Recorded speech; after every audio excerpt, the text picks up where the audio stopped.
사랑하는 만큼 성공한다. 요한복음 15장 1절부터 12절 말씀.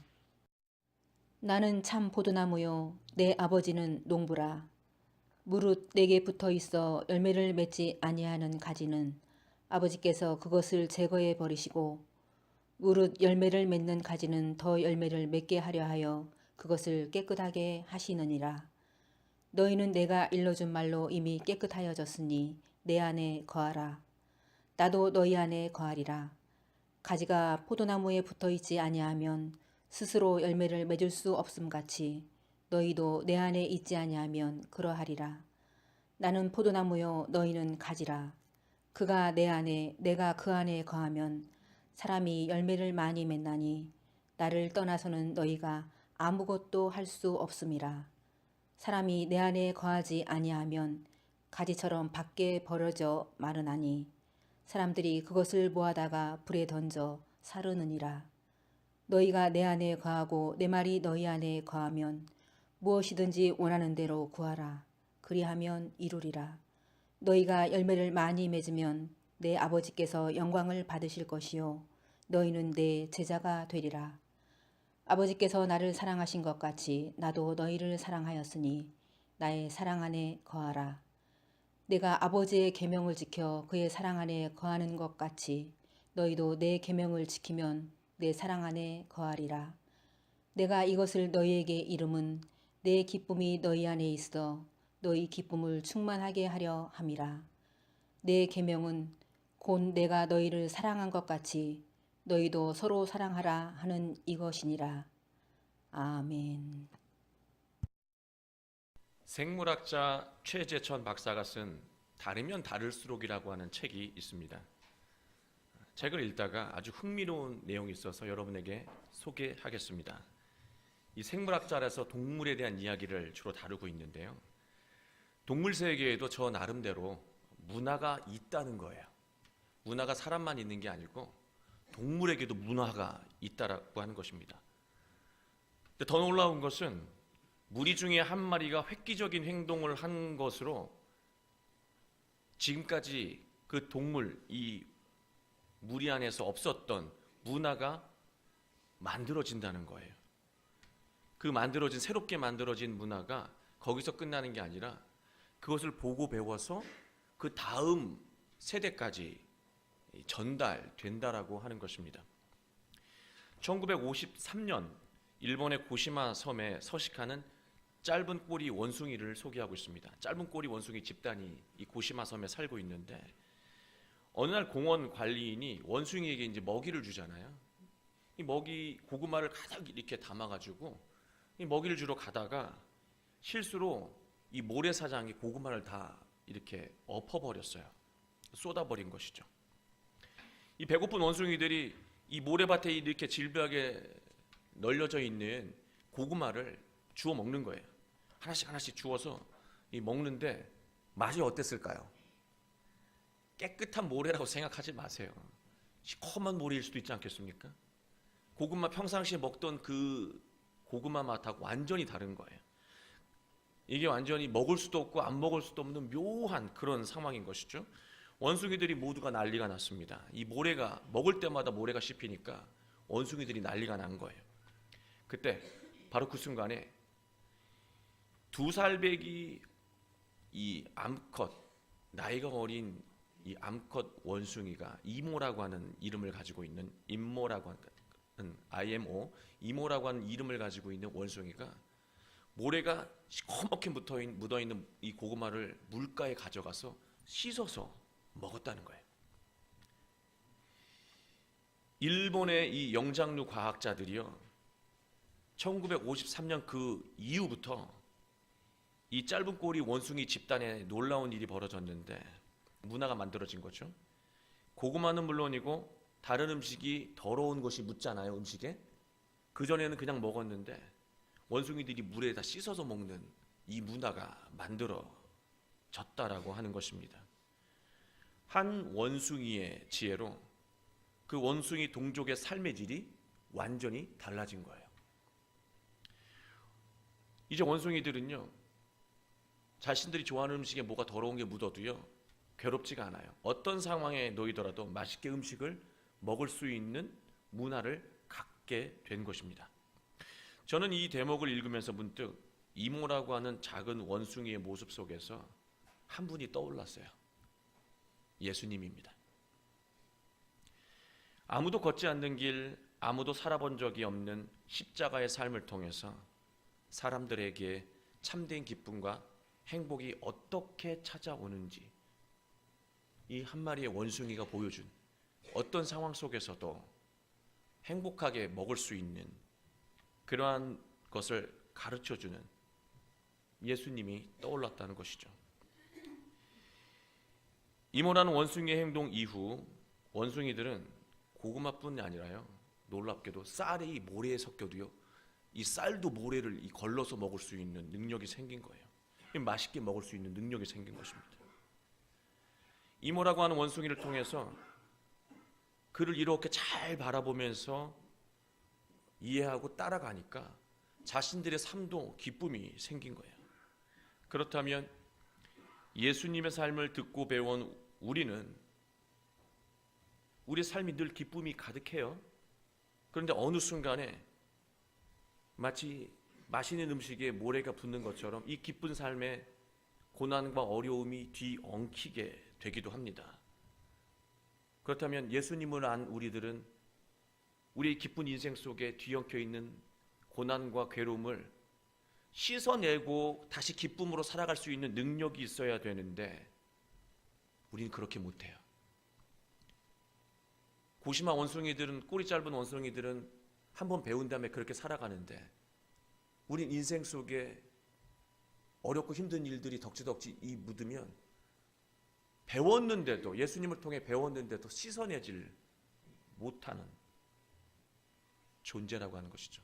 저는 이 대목을 보면서 어쩌면 상황만 다를 뿐 꼬리 짧은 원숭이만큼의 지혜도 없는 것이, 깨달음이 없는 것이 예수님을 믿고 살아가는 우리가 아닐까, 그런 생각도 해보게 되었습니다.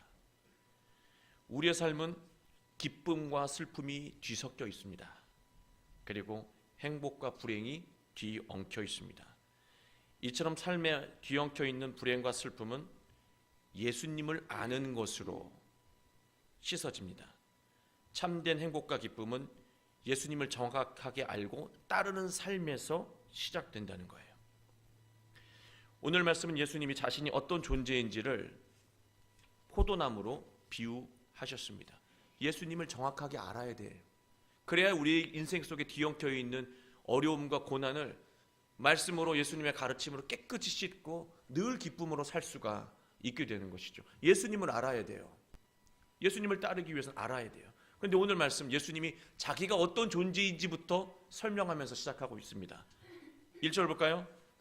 시작. 나는 참 포도나무요 내 아버지는 농부라. 예수님은 자신을 포도나무라고, 참된 포도나무라고 말하고 있고 하나님을 바로 농부라고 말하고 있습니다.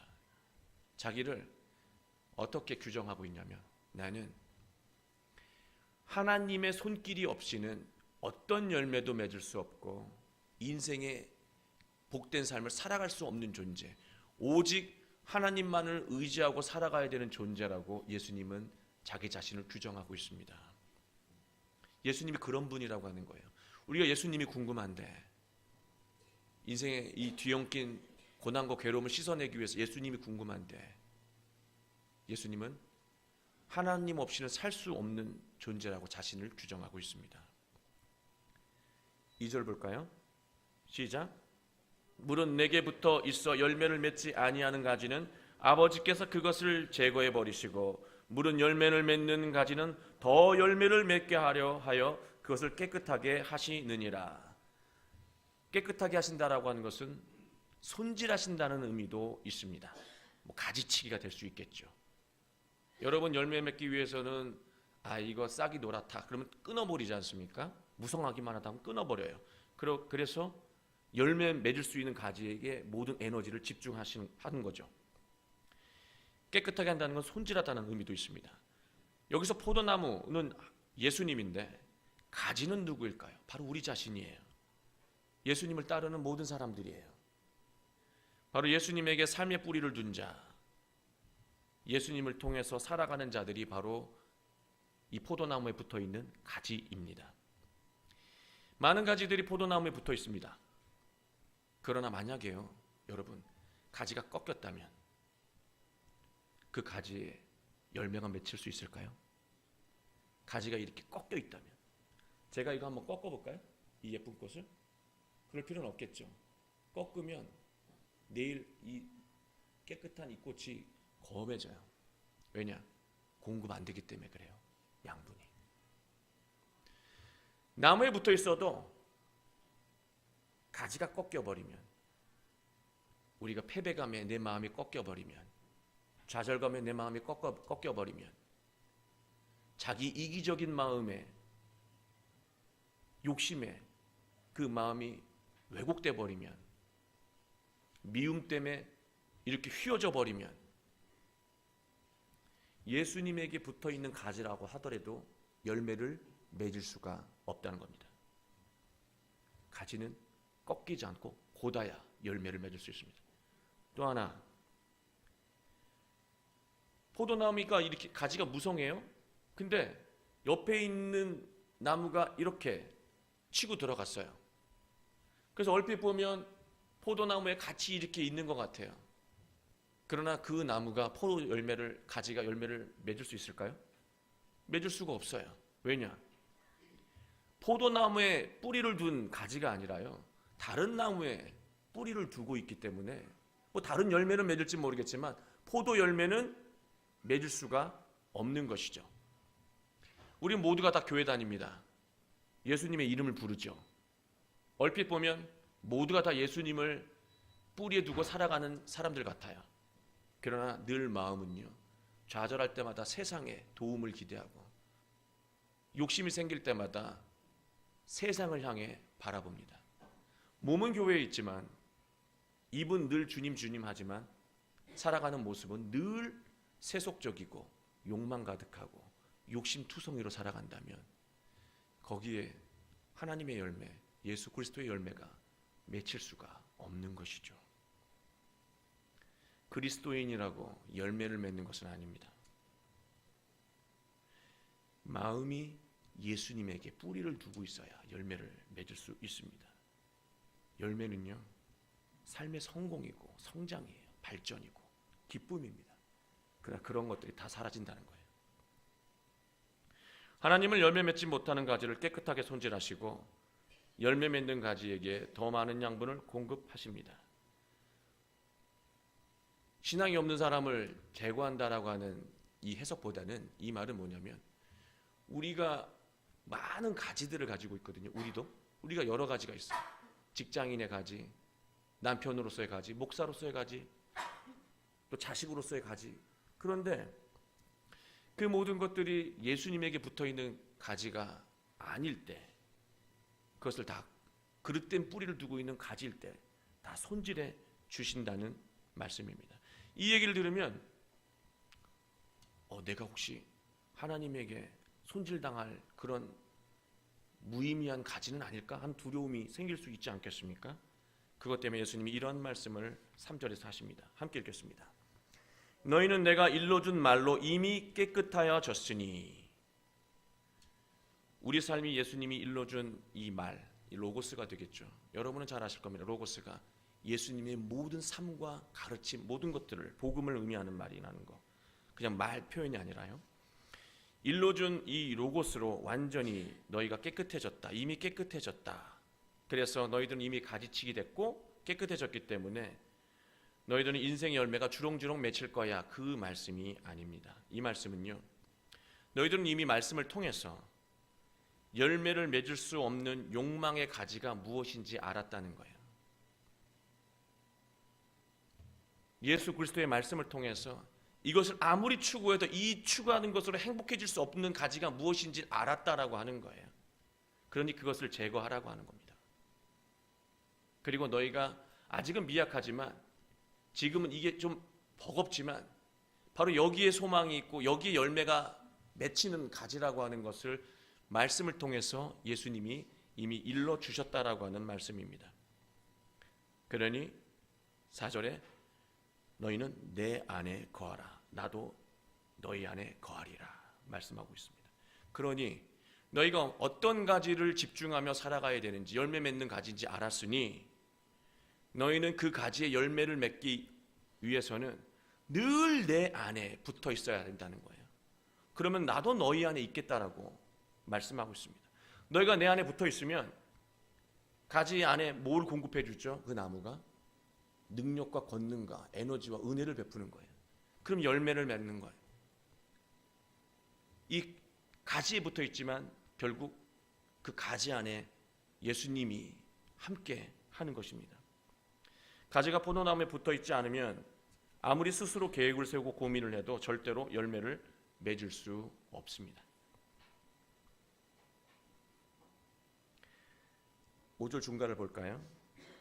우리가 예수님 안에 거하고 또 예수님이 우리 안에 거하면 놀라운 열매를 맺지만 5절 중간을 보면 나를 떠나서는 너희가 아무것도 할 수 없습니다. 뭔가를 해보겠다고 뛰쳐나가지만 결국 아무것도 이루지 못한다는 거예요. 하기는 할 수 있을 거예요. 뭘 못하겠습니까? 이 자유세상에서. 그러나 맺을 수 있는 열매는 없을 거다라고 하는 거예요. 열매가 없다라고 한다면 아무것도 안 한 것과 다르지 않다는 것이죠. 나한테 붙어 있어야 돼. 나를 뿌리 두고 살아야 돼. 모든 생각, 모든 계획, 모든 소망, 모든 비전 다 내가 공급하는 것에서 시작되어야 된다고 예수님은 말씀하고 있습니다. 그래야 열매 맺는다는 거예요. 예수님은 그리스도인을 넘어서 그 대상과 의미를 확장하셨습니다. 6절 한번 말씀 볼까요? 함께 읽겠습니다. 사람이 내 안에 거하지 아니하면 가지처럼 밖에 버려져 마르나니 사람들이 그것을 모아다가 불에 던져 사르느니라. 이 사람 일반을 다 이 대상으로 말씀하고 있습니다. 욕망으로 가득한 세상은 사람을 목적으로 대하지 않습니다. 수단으로 대하죠. 기꺼이 수단이 되겠다라고 하는 것이 우리의 삶이에요. 내가 수단이 될 테니까 대신 나에게 돈 줘. 지금 우리가 살아가는 세상이에요. 사람 자체를 소중하게 여기지 않습니다.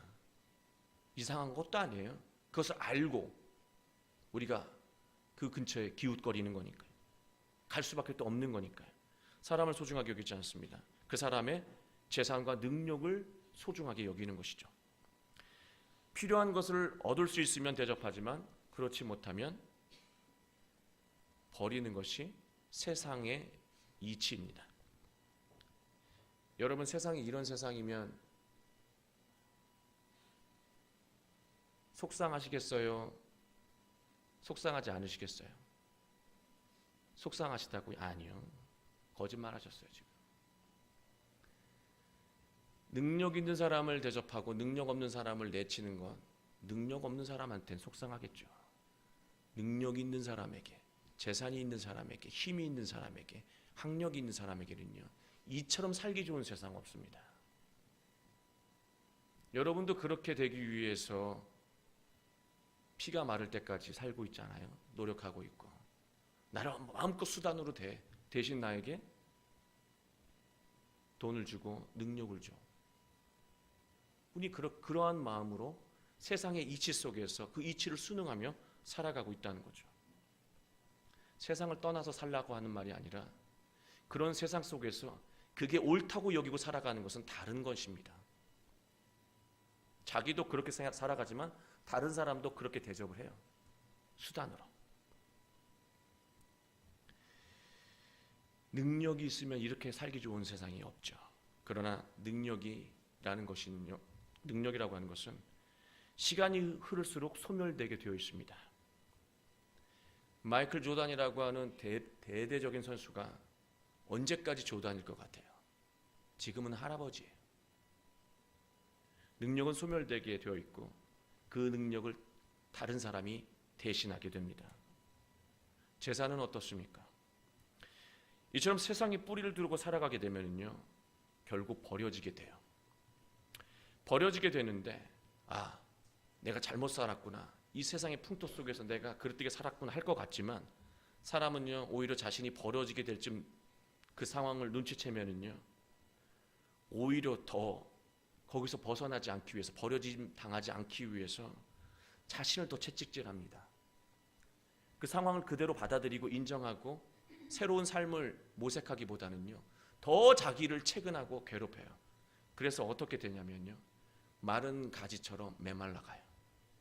아무도 그를 그렇게 살라고 말하지 않았는데 스스로 세상에서 버림받지 않으려고 그렇게 살아갑니다. 그래서 피가 마르고 자신의 삶이 불타서 사라지는 나무처럼 불살라 사라져버리는 것이죠. 그런 의미를 가지고 우리 6절 한번 다시 보시겠습니까? 하나님의, 예수님에게 뿌리를 두고 사는 자와 세상에 뿌리가 끊어져 세상에 뿌리를 두고 사는 자의 삶이 어떻게 되는지 다시 한번 6절을 읽어보겠습니다. 사람이 내 안에 거하지 아니하면 가지처럼 밖에 버려져 마르나니 사람들이 그것들을 모아다가 불에 던져 사르느니라. 지금 우리가 이러한 인생을 살고 있지 않습니까? 자식들에게도 권면하고 있고 이렇게 살라고. 그러나 하나님은요 사람을 수단으로 대하지 않습니다. 하나님은 사람을 목적으로 대하십니다. 하나님은 우리를 존귀하게 여기십니다. 우리가 재산이 있고 능력이 있고 학력이 있어서 존귀한 게 아니라요, 또 신앙이 깊어서 사랑하는 게 아니에요. 그냥 네가 좋다, 나는 너를 그냥 사랑해, 너 자체가 나의 목적이야. 하나님은 우리를 있는 그대로의 모습을 소중하게 여기시고 우리가 행복하고 기쁘게 살길, 어떤 상황에 놓이더라도 행복하고 기쁘게 살길 원하십니다.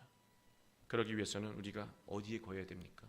예수님에게 딱 붙어서 예수님 안에 거하며 열매를 맺어야 합니다.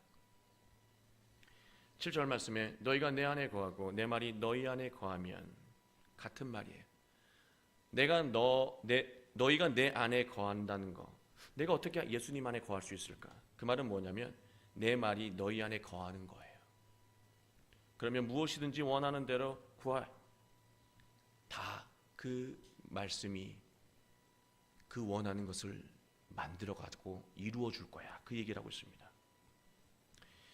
예수님 안에 거하는 것은 예수님 말씀을 항상 마음에 품고 살아가는 것입니다. 그리고 우리가 원할 때마다 그 말씀이 우리의 소망을 이룬다는 거예요. 저희 집 막내딸이 초등학교 아직은 1학년인데요 피아노 학원을 다닙니다. 근데 어느 날 맨날 같은 곡만 연주하는 거예요. 다른 곡도 연주해 보라고 제가 얘기를 했지만 똑같은 곡만 피아노에 앉으면 계속 무슨 기계처럼 연주를 하는 겁니다.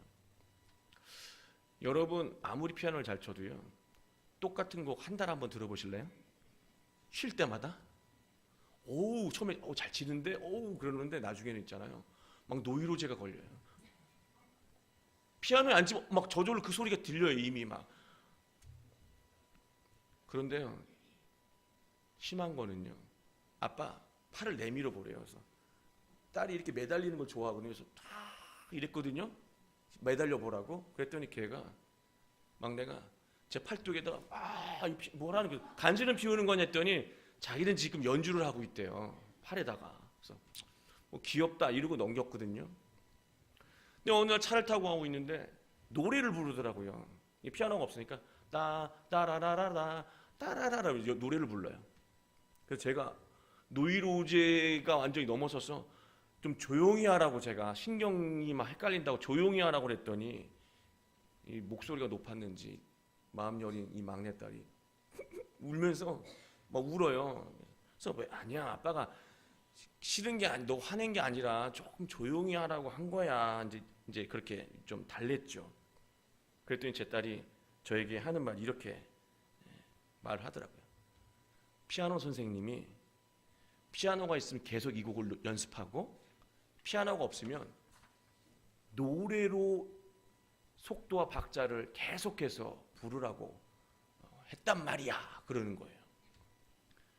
선생님의 가르침이 딸아이 마음속에 들어갔고, 그 가르침이 딸아이를 피아노가 있건 피아노가 없건 좋은 환경이건 나쁜 환경이건 계속해서 피아노 앞으로 인도했던 것입니다.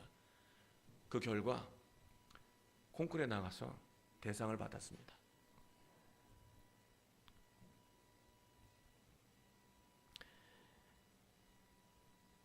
세상에 좋은 말씀도 마음에 들어가면 이렇게 열매를 맺는데 예수님의 말씀이 우리 마음 속에 들어가서 어떤 형편 속에서도 그 말씀이 우리를 살아가게 만든다면 우리는 열매를 맺지 않을 수가 없는 거예요. 이게 바로 내가 예수님 안에 있는 것이고 예수님 말씀이 내 안에 있는 것입니다. 포도 열매는요, 포도나무의 본질이에요. 포도나무의 본질은 열매예요. 왜 그런 줄 아십니까? 포도 열매 안에 뭐가 있어요? 이 동그란 씨가 있죠. 그 씨 안에는 뭐가 있습니까? 그 비전이 장차 그 씨 안에 뭐가 있죠? 수많은 나무가 있고 열매가 있고 그 열매 안에 또 수많은 나무가 있죠. 씨 안에 무한대의 포도나무가 있는 거예요. 제가 이 말씀을 왜 드리냐면요, 우리가 맺어야 되는 열매, 저는 이게 너무 궁금했어요. 예수님한테 딱 붙어 있으면요 명문대학 가고, 예수님한테 딱 붙어 있으면요 인류기업 가고, 예수님한테 딱 붙어 있으면 늘 건강하고, 예수님한테 딱 붙어 있으면 아내가 내 말 듣고, 예수님한테 딱 붙어 있으면 남편이 내 말 잘 듣고, 예수님한테 딱 붙어 있으면 내 자식 용돈을 3배로 주고. 사실 저는 그런 게 아니었을까, 그렇게 되면 얼마나 좋을까, 그런 생각도 조금은 했어요. 근데 포도나무 열매, 이 열매 본질이 뭐라고요? 포도나무라고 그랬죠. 포도나무가 누굽니까? 다시 설명해야 되나요? 1절? 포도나무가 누구예요? 예수님이죠. 우리가 맺어야 되는 열매는 뭡니까? 예수님이에요. 더 구체적으로 얘기하면 예수님의 사랑이죠. 우리가 맺어야 되는 건 예수님의 사랑이에요. 그랬더니 인류대학, 인류기업, 건강, 부자, 자동차, 그리고 투자했던 게 올라가는 거, 집값 오르는 게 열매라고 생각했는데 사랑이라고 하니까 사랑 좋은 거긴 한데 조금 허무하네, 이런 생각 드십니까? 그럼 지금 예수님 얘기하지만 뿌리는 바깥에 있네요. 그런데요, 사랑이 진리였습니다. 여러분이 생각하는 것까지도 다 포함되어 있습니다. 사랑하면 막연하다고 생각해서 저는 이 사랑 너무 좋은 건데 이게 나한테도 기쁨이 아니니, 내가 기쁨 없이 말씀을 전하면 우리 교인들도 사랑하면 씩 웃지만 속으로는 내가 바라는 게 아니야, 이렇게 생각할 텐데, 이 사랑이 과연 우리의 삶을 정말 구원할 수 있을까? 구원할 수 있죠. 이 예수님이라고 하는 이 사랑의 열매가 우리 삶을 구원할 수가 있더라고요. 9절 제가 읽어드릴게요. 아버지께서 나를 사랑하신 것 같이 나도 너희를 사랑하였으니 나의 사랑 안에 거하라. 11절, 내가 이것을 너희에게 이름은, 사랑을 이루잖아요. 내 기쁨이 너희 안에 있어 너희 기쁨을 충만하게 하려 함이라. 너희가 사랑을 열매 맺으면 너희가 상상 못할 기쁨이 네 인생 가운데 임하게 될 것이라고 하는 겁니다. 자, 그렇다면 사랑이 구체적으로 무엇일까요? 다르면 다를수록이라고 하는, 제가 이 생물학자 최재천 박사의 책을 읽으면서 또 공감했던 내용이 있어 여러분에게 소개합니다. 생물학자잖아요. 항상 모든 것들을, 이 기독교인이거든요, 진리를 동물을 통해서 발견하는 거예요. 뱀이나 거미를 무서워하던 이도, 여러분 뱀 무섭죠? 부담스럽죠? 싫죠? 진드기는 어떠세요? 더 싫죠? 뱀이나 거미를 무서워하던 이도 그들의 행동과 생태에 대해 공부하다 보면 저절로 그들을 사랑하게 된다. 진드기나 벼룩 같은 기생충도 자꾸 들여다보면, 또 연구하다 보면 어느 날 때부터인가 예뻐 보인다. 철학자 베이컨이 아는 것이 힘이다 라고 말했다. 나는 그 말에 한마디 더 붙여서 아는 것이 사랑이다. 알아야 사랑한다. 우리가 어설프게 사랑하기 때문에 서로 오해하고 미워한다. 상대를 완전하게 알고 이해하면 반드시 사랑하게 된다. 진드기도 사랑한대요. 진드기가 살아가는 모습을 다 알면. 우리가 누군가를 미워해서 힘들고 괴로웠다면 그것은 상대를 모르기 때문이에요. 우리가 직장 생활하는 것이 지겹고 즐겁지 않았다면 자기 일이 자신에게 어떤 의미인지 모르기 때문이에요. 그래서 늘 지겨워요. 늘 휴일만 기다려요. 몸이 자꾸 아프다면 그만큼 자신의 몸을 모르기 때문에 그래요. 하나님을 예배하는데도 예배 속에서 은혜가 없고 감동이 없다면 그만큼 하나님을 모르고 예배를 모르기 때문이에요. 우리 삶에 뒤엉킨 불행과 슬픔은요, 기쁨만 있어야 되는데 불행과 슬픔이 뒤엉켜 있죠. 고구마에 먹을 수 없을 그런 진흙이 붙어 있는 것처럼. 그것은 바로 내 자신을 모르고 상대를 모르며 내 삶, 내 일을 모르기 때문에 나타나는 현상입니다. 우리의 고통과 괴로움이 바로 그것 때문이에요. 근데 그것을 씻어내기 위해서는 예수님을 알고 나를 알아야 돼요. 우리가 예수님의 말씀 안에서 아내를 다시 바라봐요. 미웠던, 이해하지 못했던 그 누군가, 미웠던 남편 그 누군가, 미웠던 그 자녀, 미웠던 부모, 미웠던 이웃, 미웠던 교우. 내 마음으로 그대로 보면 늘 미워요. 그러나 예수님의 말씀 안에서 그를 이해하려고 애를 쓰면 그가 그렇게 살 수밖에 없는 안타까움을 보게 되고, 그 안타까움을 보게 되면 불쌍히 여기고, 불쌍히 여기면 그를 치근하게 여기며 품을 수밖에 없게 되는 것이죠. 결국 사랑하게 되는 거죠. 예수님의 마음은, 예수님의 말씀은 우리의 미운 감정을 이해와 포용의 마음으로 만들고 결국 사랑하게 만들며 관계 속에서 나타난 모든 괴로움 문제를 깨끗하게 씻어 준다는 것입니다. 우리는 미움의 마음에서 벗어나서 기쁨과 행복을 회복할 수 있게 되는 것이죠. 예수님 말씀 안에서. 우리가 예수님의 말씀 안에서 자신에게 주어진 일의 의미를 제대로 알고 사랑할 수 있다면 우리는 삶의 활력을 되찾게 될 것입니다.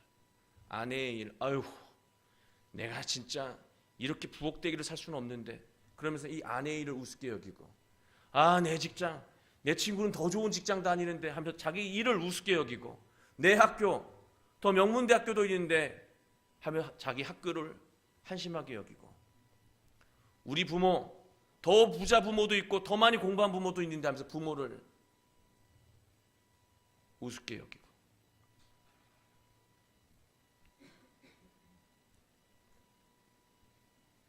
더 정확하게 그 존재, 그 의미를 정확하게 알면요, 그 일을 사랑하게 되는 것이죠. 여러분, 오늘 본문은 아닌데요, 13절 한번 읽어보시겠습니까? 함께 읽겠습니다. 제가 읽어드릴게요. 13절 이런 말이 있습니다. 사람이 친구를 위하여 자기 목숨을 버리면 이보다 더 큰 사랑이 없나니. 갑자기 뜬금없는 목숨을 얘기하셨을까? 그러면 우리는 늘 친구 대신 죽을 각오를 하고 있어야 되나요? 하나님한테 칭찬받기 위해서 목숨 내던질 준비하고 있어야 되나요? 그 얘기 아닙니다. 우리는 늘 목숨을 위해 살아가죠. 가장 소중한 거. 그래서 한 번도 전화 안 하던 사람한테 전화해요. 그 사람을 목적으로 대하지 않습니다. 그 사람이 가지고 있는 실력을 얻기 위해서 우린 전화하죠. 왜냐? 나 살기 위해서. 우리 직장 다닐 때 일을 사랑하지 않아요. 저는 워크홀릭을 얘기하는 게 아닙니다. 일 중독 얘기하는 게 아니에요. 좋은지도 나쁜지도 모르고 그냥 그 일을 사랑한다 얘기하는 게 아니다. 내가 하고 있는 이 일이 얼마나 보람되고 가치 있는 일이고 행복한 일이고 나를 복되게 하는 일인지, 일을 사랑하지 않고 일해요. 일하는 이유는 뭡니까? 짜증나는 거 한 달 견디면 뭐가 나와요? 통장에? 돈 때문에 일하는 거예요. 그러니 나보다 더 많이 돈 버는 사람을 보면 이 일이 가치 없게 느껴지고, 돈이 많이 벌려야지만 이 일이 가치 있는 것뿐이에요. 그런 삶 속에서는 늘 지겨울 뿐이에요. 일은. 그러나 돈이 많이 벌리거나 적게 벌리거나 상관없이 그 일을 사랑하게 되면 그는 그 일 속에서 늘 기쁨이 있고 감동이 있습니다. 그 일의 의미를 소중하게 여기고 사랑하는 자가 열매를 맺을까요? 못 맺을까요? 맺지 못하던 데 나가십시오. 그 정도의 믿음이면 맺어요. 맺습니다. 미웠던 사람을 사랑하면 문제가 해결되듯이 내가 지긋지긋하게 그랬던 그 삶, 나의 삶의 자리를 사랑하게 되면 내 삶에 활력이 생기고 문제가 회복돼요. 여러분 만약에 지금 지긋지긋하고 괴롭고 싫고 짜증나는 것이 있다면 그만큼 그것에 대해서 모르기 때문에 그러한 감정을 갖고 있는 것입니다. 예수님의 말씀으로 다시 그것을 바라보시기 바랍니다. 제대로 할 수 있어요. 제대로 알게 되면 여러분 삶에 열매가 맺히게 된다는 것입니다. 우리는 예수님을 떠나서 행복할 수 없는 존재입니다. 다 사랑하는 거 좋은데요. 무엇보다도 이것만 기억해 주셨으면 좋겠어요. 이웃 사랑하는 것, 내 자녀, 내 가족, 내 아내, 내 부모 사랑하는 것, 내 일 사랑하는 거 다 좋아요. 그러나 더 앞서야 되는 게 있어요. 내 자신을 제대로 사랑할 줄 알아야 돼요. 세상에 같이 춤춰가면서 내가 어떤 지경인지 모르고 춤춘다고 잘 사는 게 아니에요. 지금 나에게 필요한 것이 무엇인지를 제대로 알고 그것을 채워가며 사랑할 줄 알아야 돼요. 그래야 내가 행복할 수 있습니다. 여러분 하나님의 자녀입니다. 하나님을 떠나서 행복할 수가 없는 존재예요.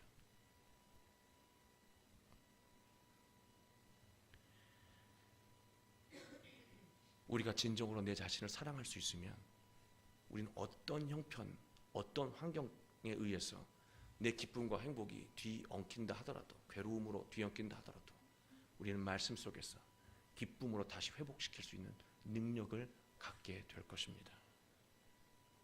결국 우리는 소망을 갖게 될 것이고 감동하는 삶을 이루게 될 것입니다. 예수님의 말씀 안에서 삶의 모든 것을 사랑하게 되길 소망합니다. 우리가 사랑하는 만큼 우리는 소망을 이루고 성공할 수 있습니다. 예수님의 사랑 안에서 복된 소망을 이루시는 또 승리하고 성공하시는 여러분의 한 주간이 되시길 주님의 이름으로 축원합니다.